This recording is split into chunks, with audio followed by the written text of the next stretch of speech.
G'day folks, it's Mark Atobra here from Enterprise Fitness. Today I'm going to be teaching you a pyramid of change or change work. And the reason why this is important because if you do want to create long-lasting change in your life, you want to get this, and if you're a personal trainer or a coach that wants to create long-lasting change with their clients, it's very important to be cognizant of what's actually going on when someone changes. Now this model was taught to me by the great Dwayne Alley, who I had here just recently in April teaching a Wolfpack class. I mean, I can get you to do a program, but after you've done the program, what are you going to do next? Well, you're probably going to go back to doing what you're doing prior to doing the program. So this is where this stuff is really, really important, and the difference between a good trainer and a great trainer, because they understand the psychology of how people change. So change will flow down, but not always flows up. So what does that mean? In an environment, for example, if I simply take you out of where you're sitting, maybe watching this on YouTube, and I put you in the environment of Enterprise Fitness, put you in the environment of excellence, and you're rubbing shoulders with people like Andrew Maloney, Janet Kane, and all our other champions who train hard and work hard, you're going to be more motivated, you're going to be more inspired to train harder and get better results.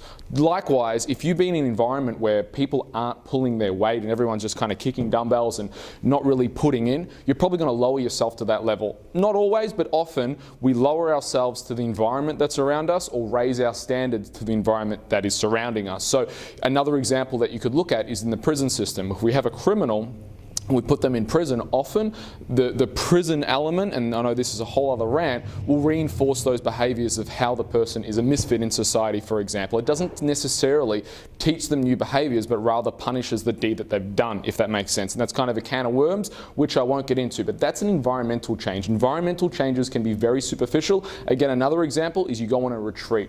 You're in a retreat, you relax, you're surrounded by the environment, but when you go out of that holiday, out of the retreat, you go back to the way you were. You go back to the stressful lifestyle. So an environmental change is most of the time very superficial. If we move up, we can change behaviors.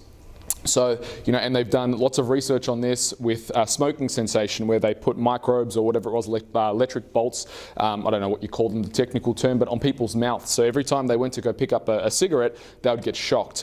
The problem with that is it reinforced them not to smoke because they associated pain to it, but what people in the study did start to do was they started to eat more. So it simply replaced one behavior with another, which isn't always, obviously now they don't smoke, but now they overeat. We don't want to replace it with negative behaviors. So just changing a behavior isn't a solution in of itself, but if we change a behavior, often we can change the environment as well, but not always.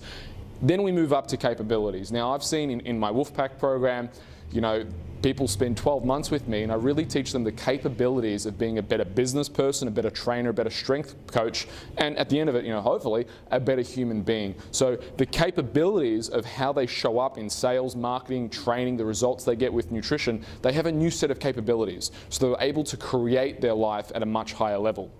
If we move up above that, we have beliefs and values. What beliefs and values do we instinctually hold around an idea? So let's say, for example, if we're looking at our career, do we have a belief that you should work hard? If that's a belief, then you're going to work hard. You're going to be gravitated to working hard and not taking the easy route. Where if a value, if your values or lack of values, or if your values are just simply about making money, you're going to try and shortcut that success, despite necessarily the capabilities, or you might have a very different business depending on what your beliefs and values are. And it really is, I suppose, the decision point, and for a lot of people, the epicenter of what happens next in terms of their beliefs and values. And above that is the identity factor. So when we have someone's identity, if we change someone's root cause of identity, of how they perceive themselves, everything can change. So the easiest example I can give you is, politically correct or not, but an abusive relationship. So you're in an environment that is abusive. When you have the behaviors, capabilities, beliefs, values, if you do something that your identity no longer tolerates that abuse, everything will change down and you'll no longer find yourself in that relationship. You'll have to change your environment because the way you're showing up in life doesn't fit that environment anymore. And it's the same as, if you want to get in shape and you're hanging around overweight people and that's where the environment is, you can get the behaviors, but this environment can still bring you down. If you can get the capabilities, these things can still affect. Once it's at a root cause of the identity, you're going to say, well, these people are not like me anymore. I need to go with people like me. The identity has shifted, and this is where we talk about change flowing down. I know I've summarized, that's probably like a 3-day course behind me, what we can get into, but for the purposes of YouTube, don't want to overwhelm, wanted to give you this quick tip, not so quick, kind of quick, medium-sized tip about this, but be thinking in your own life when you're creating change, am I creating an identity change, beliefs and values change, capabilities change, behaviors change, environmental change? Often we can create at all levels, but if we're just focusing on the capabilities, we'll probably fall short a lot of the time. We really need to be getting into the identity of who we are, and that's one of the mantras here at Enterprise Fitness.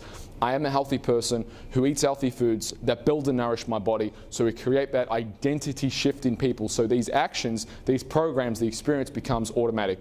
Thanks for watching. If you like, leave a comment below, and see you on the next video.